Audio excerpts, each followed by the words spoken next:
우리가 계속해서 다니엘서의 말씀을 함께 나누고 있습니다.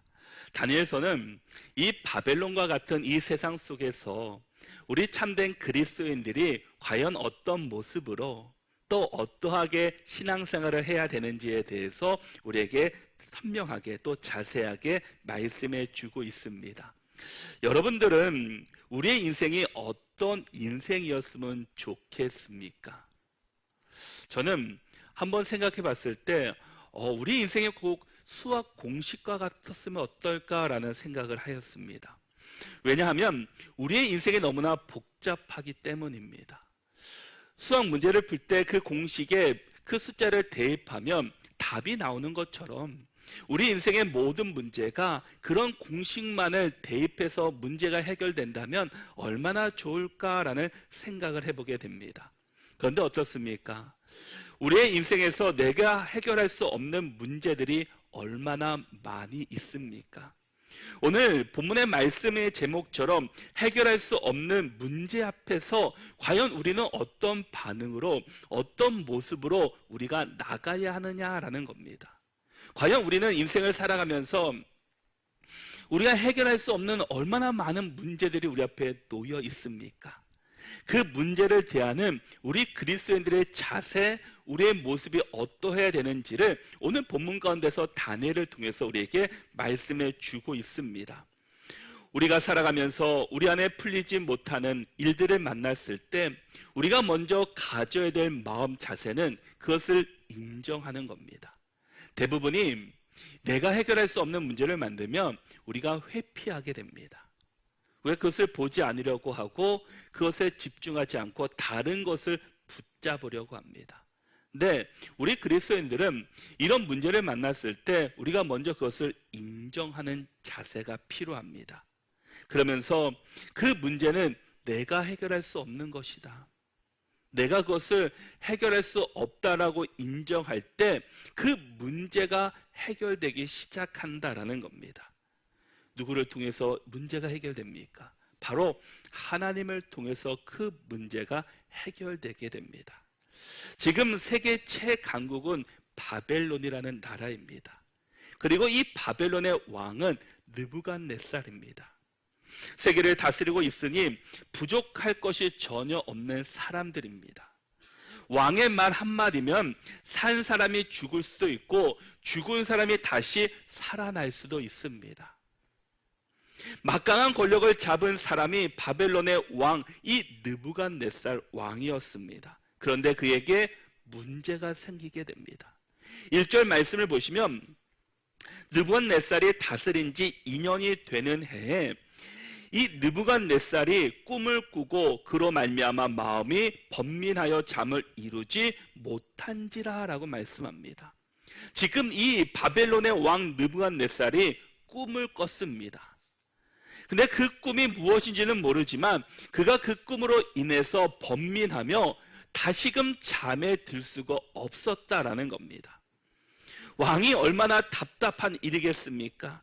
잠을 이룰 수 없을 정도로 그 꿈이 계속해서 생각나고 그 마음을 번민하게 했다라는 겁니다.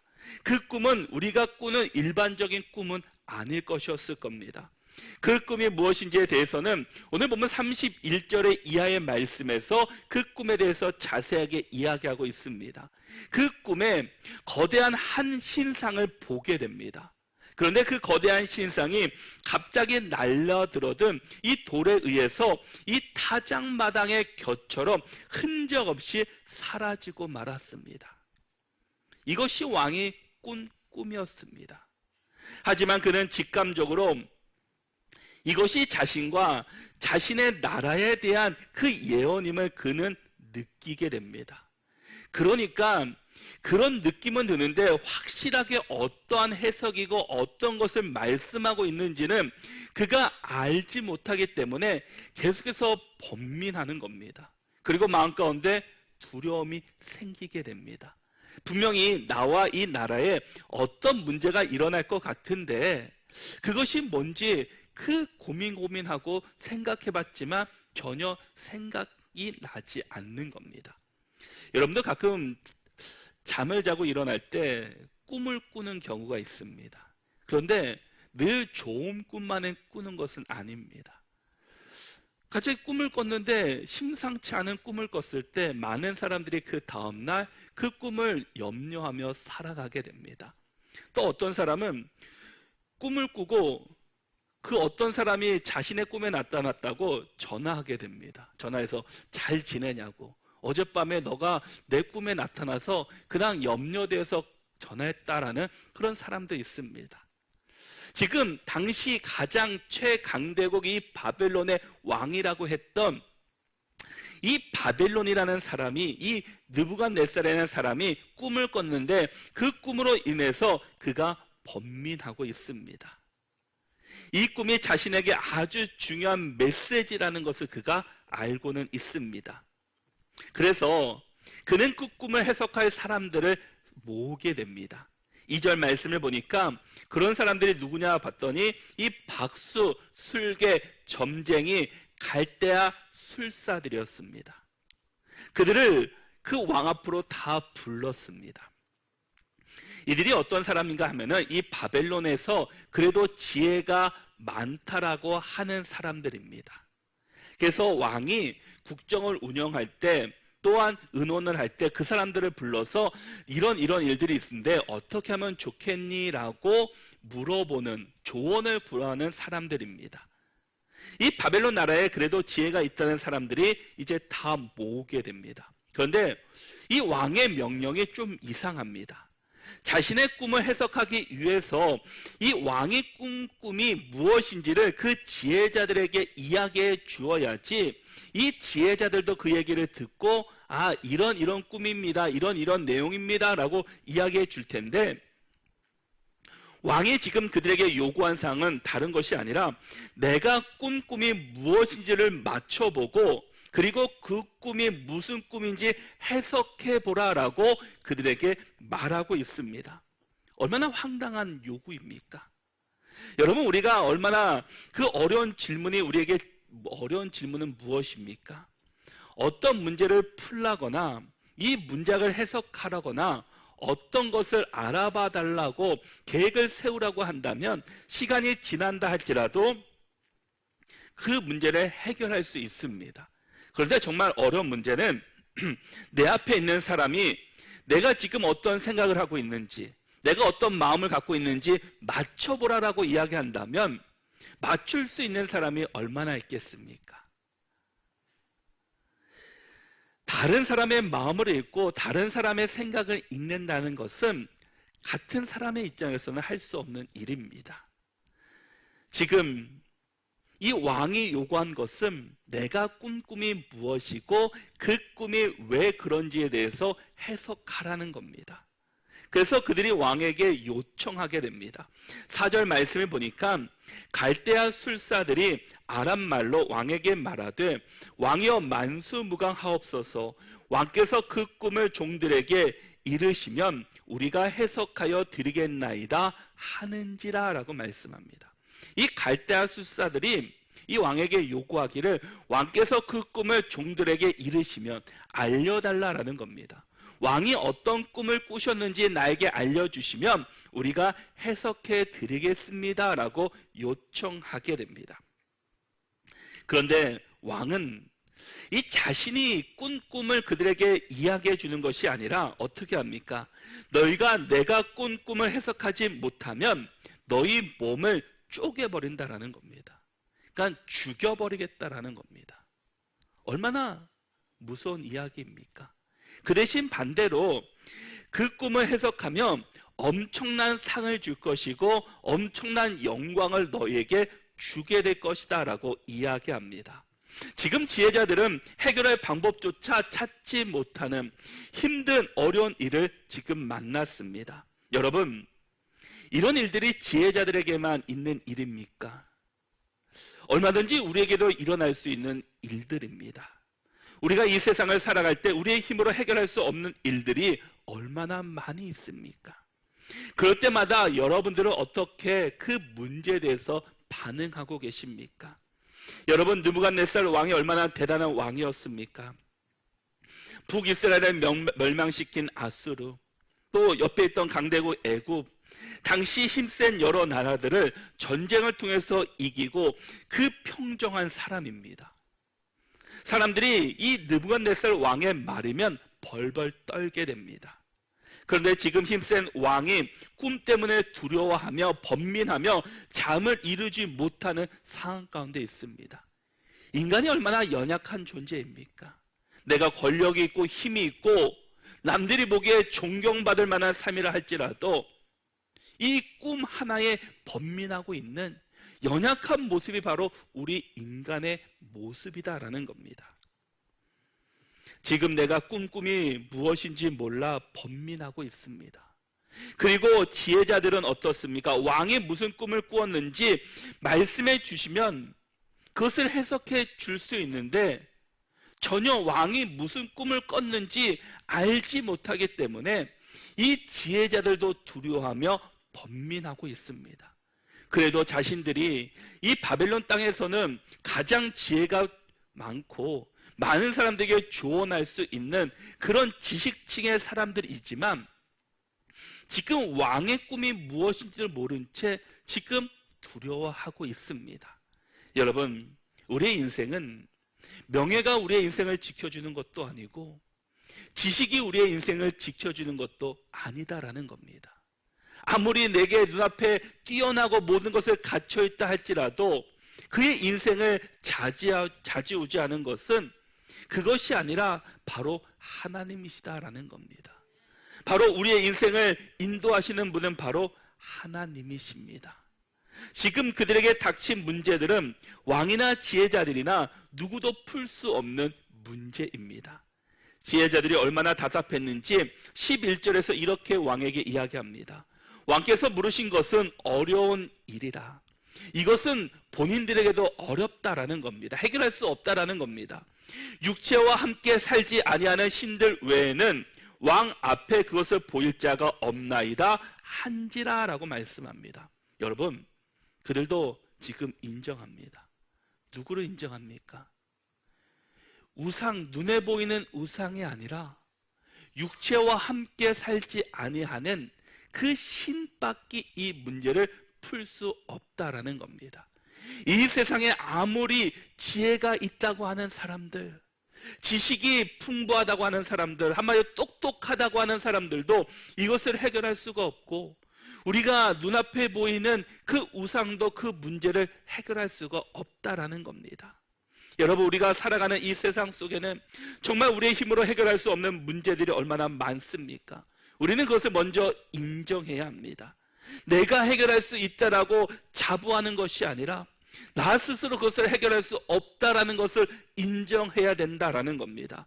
나는 모든 것을 해결할 수 있어, 못할 것이 없어가 아니라 내 힘으로 안 되는 것이 있구나라는 것을 우리는 인정하는 모습이 필요합니다. 이런 일들을 만날 때 우리가 어떻게 반응하는가? 지혜자들의 고백처럼 우리의 힘이 아닌 하나님만이 하실 수 있습니다라는 이 고백과 또 하나님만을 의지하며 그분께 맡기는 신앙의 모습으로 우리는 나가야 합니다. 내 힘으로 안 되는데 계속 내가 붙잡고 있다고 그 문제가 해결되십니까? 내가 할 수 없다고 인정하고 주께 맡기고 기도할 때 하나님께서는 그 문제를 해결해 주시기 시작하십니다. 내가 붙잡아봤자 내가 그것을 붙잡는다고 해서 그 문제가 해결되는 것이 아니라 문제가 더 커지고 시간만 더 걸릴 뿐입니다. 왕은 지혜자들의 말을 듣고 크게 화를 냅니다. 그러면서 그들에게 이런 명령을 내렸습니다. 12절과 13절의 말씀을 보시면 왕이 이로 말미암아 진노하고 통분하여 바벨론의 모든 지혜자들을 다 죽이라 명령하니라. 왕의 명령이 내림에 지혜자들은 죽게 되었고 다니엘과 그의 친구들도 죽이려고 찾았더라라고 말씀합니다. 지금 큰 위기가 찾아왔습니다.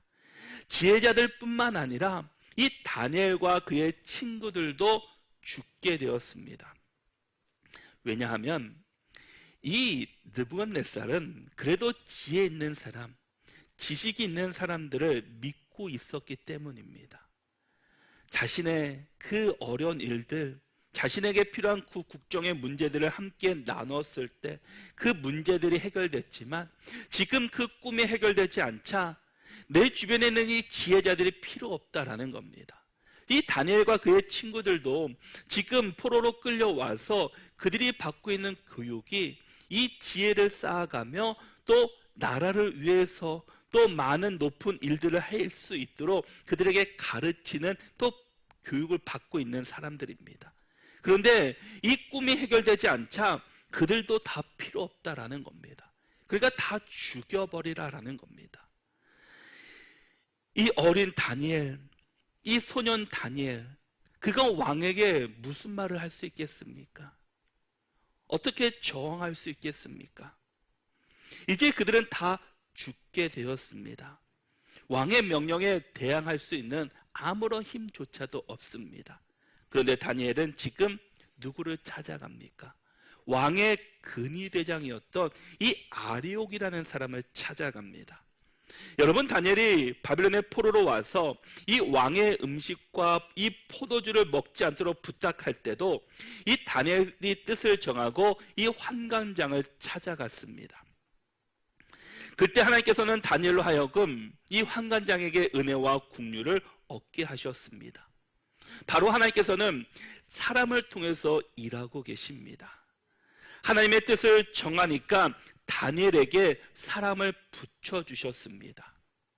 지금 다니엘이 왕의 근위대장 아리옥을 찾아갑니다. 그리고 그에게 부탁하는 말이 왕의 명령, 이 지혜자들을 죽이고 모든 사람을 죽이라는 그 명령을 늦춰달라는 겁니다. 네, 아무리 근위대장이라 할지라도 왕에게 그것을 이야기하는 것은 쉽지 않은 일입니다. 지금 왕이 화가 날 대로 난 상태입니다.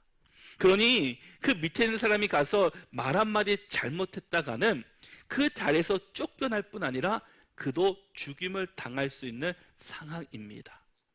그런데 이 다니엘의 그 말을 그가 들어주었다라는 겁니다.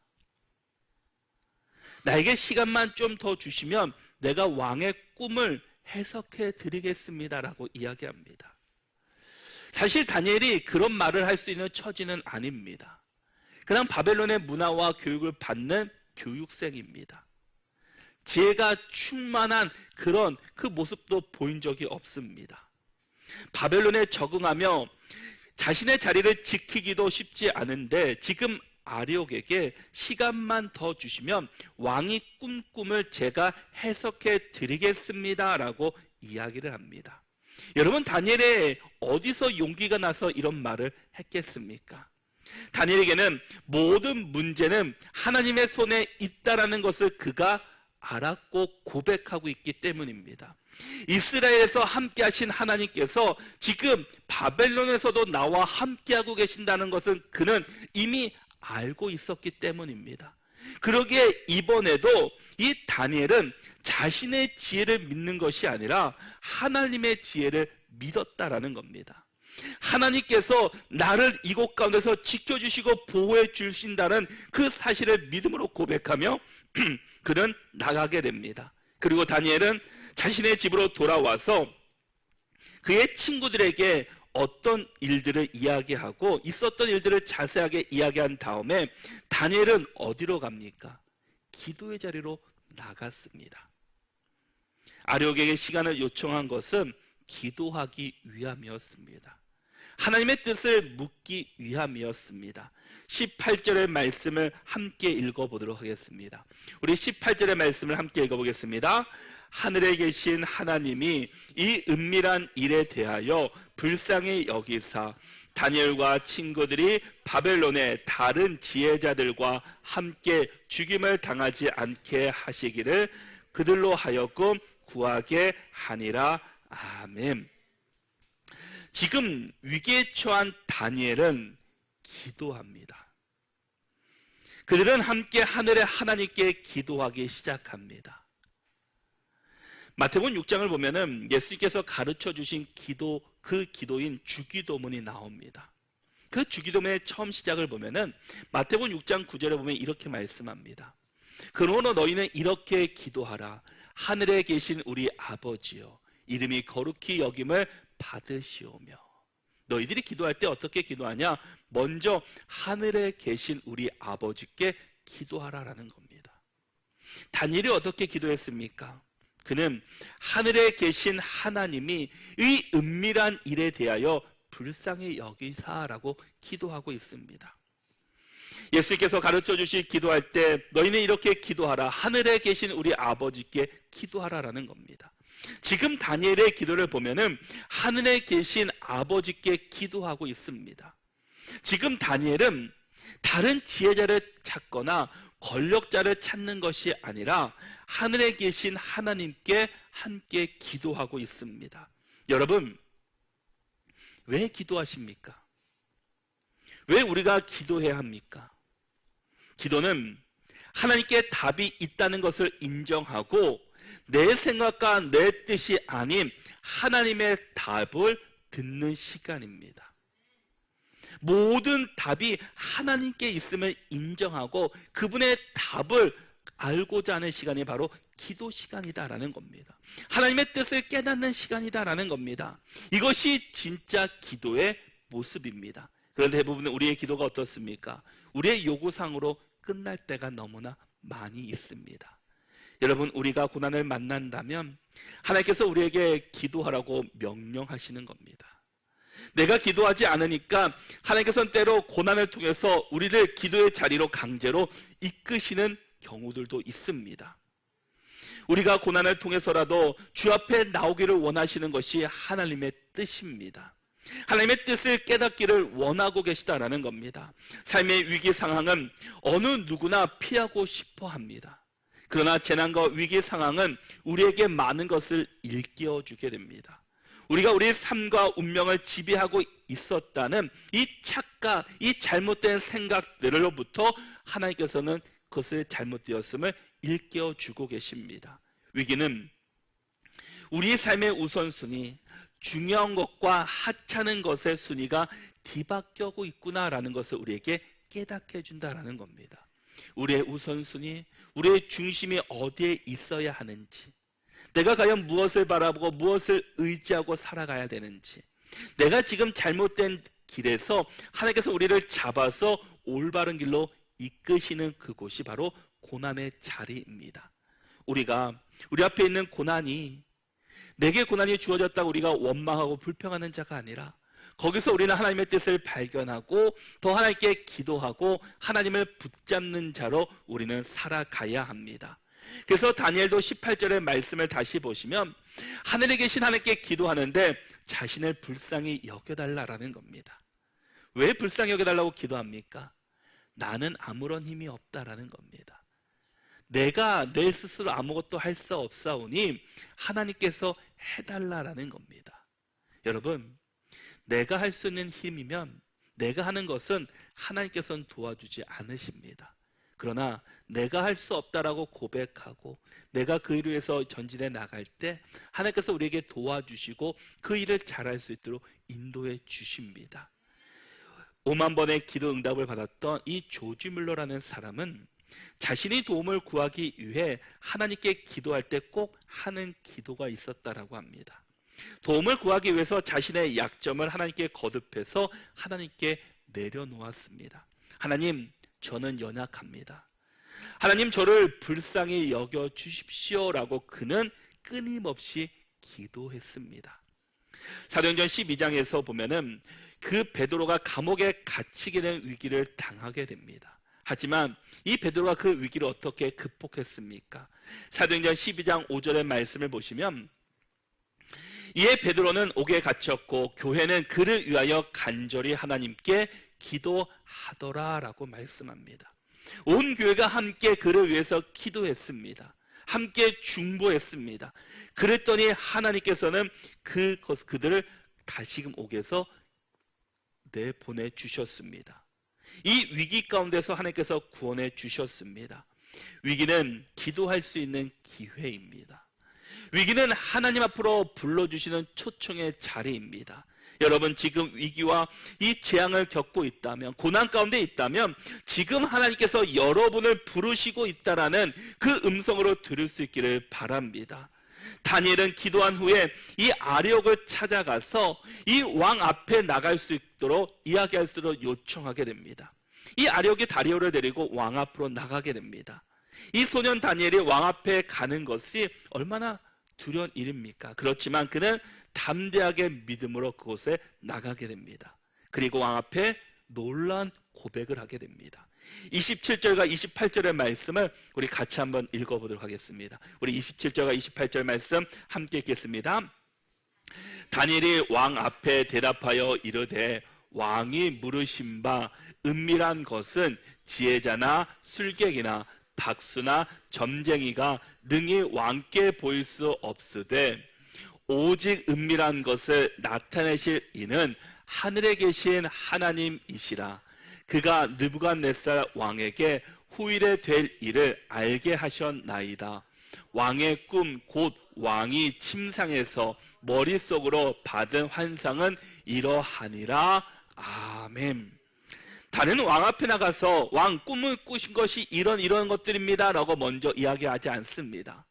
그는 먼저 무슨 말을 합니까?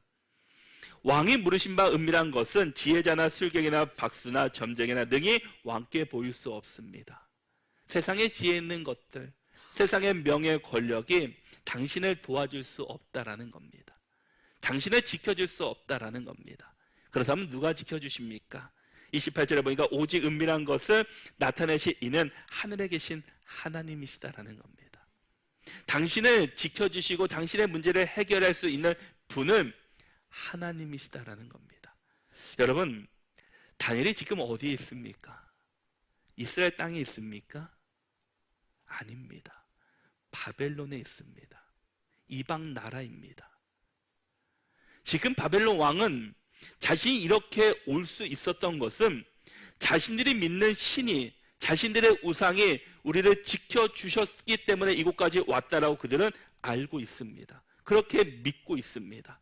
그런데 지금 어린 다니엘이 왕에게 이야기하는 것은 오직 은밀한 것을 나타내실 이는 하나님이시다. 하늘에 계신 하나님이 그 이야기를 들려주신다라고 이야기하고 있습니다. 진짜 신은 하나님이시다라는 겁니다. 당신들이 믿고 있는 우상은 가짜라는 겁니다. 이런 신앙 고백을 누가 할 수 있습니까? 왕 앞에 담대하게 누가 이야기할 수 있겠습니까? 정말 복음을 의지하며 하나님이 나의 주인 되시고 나의 하나님이시다는 것을 그가 믿었기 때문에, 아니 내가 왕 앞에 나가서 이런 고백을 했을 때 나를 죽인다 할지라도 그것이 두렵지 않다라는 겁니다. 왜냐하면 나의 사명이 이것이기 때문인 것을 다니엘은 믿었기 때문입니다. 다니엘의 중심에는 오직 하나님만이 있었습니다. 하나님만이 나를 이끌어주시고 나를 보여주시고 이곳에서 지켜주실 분은 이 바벨론 왕, 바벨론의 지혜자들, 그런 자들이 아니라 하나님이시다라는 것을 그가 고백하고 있기 때문입니다. 여러분, 우리가 살아가는 인생 속에서 우리를 지켜주실 자가 누구입니까? 세상의 법이 여러분을 지켜주십니까? 옆에 있는 사람이 여러분들을 붙잡아 주십니까? 세상의 권력자들이, 지혜자들이, 지식층들이 나를 보호해주십니까? 전혀 우리를 보호해주시는 분은 하나님이십니다. 오직 하나님밖에 없다라는 겁니다. 세상에 있는 모든 것들은 다 바뀌게 됩니다. 영원한 것은 하나도 없습니다. 그러나 영원하신 분은 오직 하나님이십니다. 다니엘이 31절 이하에서 왕이 꾼 꿈을 해석해 줍니다. 그리고 그에게 그 어떤 일이 일어날 건지를 다 이야기합니다. 다 이야기를 듣고 왕이 대답하는데 놀라운 고백을 하게 됩니다. 47절의 말씀을 보시면 왕이 대답하여 그 다니엘에게 이르되 너희 하나님은 참으로 모든 신들의 신이시요 모든 왕의 주제시로다. 내가 능히 이 은밀한 것을 나타내었으니 내 하나님은 또 은밀한 것을 나타내시는 이시로다라고 고백합니다. 느부갓네살은 이방 왕입니다. 자신이 믿는 신, 자신이 믿는 우상들이 있습니다. 그러나 그는 하나님을 찬양하고 있습니다. 너희 하나님은 참으로 모든 신들의 신이시요 모든 왕의 주제시다라고 이야기를 합니다. 그런데 진정한 신앙은 어떤 신앙입니까? 이 느부갓네살 왕이 하나님을 고백하는 건 좋은데 너희 하나님 다니엘의 하나님이다라는 겁니다. 너희의 하나님이지 나의 하나님이 아니다라는 겁니다. 우리 신앙의 고백은 바로 너의 하나님이 아니라 나의 하나님이 되셔야 합니다. 지금 내가 믿는 하나님이 우리 엄마의 하나님, 아빠의 하나님, 내 할머니의 하나님이 아니라 바로 나의 하나님이 될 때 거기서 능력이 나타나고 하나님의 놀라운 은혜를 우리가 고백할 수 있게 된다라는 겁니다. 바로 다니엘이 너의 하나님이 아닌 우리 하나님의 나의 하나님으로 그가 고백했기 때문에 놀라운 일들을 경험하게 되었습니다. 여러분 삶 속에서 우리 하나님이 옆에 있는 하나님 너희의 하나님이 아니라 바로 나의 하나님으로 고백할 수 있기를 축복합니다. 바로 나의 하나님으로 고백할 때 하나님의 은혜를 경험할 수 있고 하나님의 긍휼하심을 경험할 수 있게 됩니다. 모든 위기의 순간이 흑암이 덮칠 때 하나님의 관점으로 보면 그것은 영적인 기회입니다. 하나님께서 감추어 주신 것을 하나님의 사람들에게 보여주시기 때문입니다. 우리에게 지혜를 주시는 분은 세상이 아니라 바로 하나님이십니다. 성령님이 이 모든 것을 깨닫게 하십니다. 고린도전서 2장 10절의 말씀을 보시면 오직 하나님이 성령으로 이것을 우리에게 보이셨으니 성령은 모든 것 곧 하나님의 깊은 것까지도 통달하시느니라 라고 말씀합니다. 나의 하나님, 이 하나님을 고백할 때 성령님께서는 우리의 하나님의 모든 뜻을 통달케 주십니다. 내가 감당할 수 없는 문제, 정말 내가 해결할 수 없는 문제들이 얼마나 많이 있습니까? 그 문제 앞에 나는 과연 어떻게 반응하며 살아가고 계십니까? 그럴 때마다 우리가 하나님께 나가시고 하나님께 기도하는 자들이 될 수 있기를 바랍니다. 다니엘은 하나님 앞에 나갔습니다. 하나님 앞에 나가 기도할 때 하나님께서는 성령을 통해서 그의 모든 것을 통달케 주셨습니다. 그리고 왕 앞에 나가서 왕에게 왕의 꿈을 하나하나 다 이야기해 주고 앞으로 일어날 일들에 대해서 다 이야기해 주었습니다. 우리가 의지할 분은 하나님밖에 없습니다. 내가 최선을 다하고 그에 맡길 분은 하나님이십니다. 우리 모두가 우리의 문제 앞에 우리가 놓여 있는 이 많은 문제들 앞에서 내 힘으로 살아가려는 것이 아니라 하나님의 힘으로 살아가시고 또 우리의 자녀들을 하나님의 능력으로 키우는 우리 부모들 또 우리 모든 믿음의 성도들이 될 수 있기를 바랍니다. 우리 한 주간도 우리가 오직 하나님 의지하시며 하나님 붙잡고 기도하며 나가는 복된 삶이 다 되시기를 바랍니다.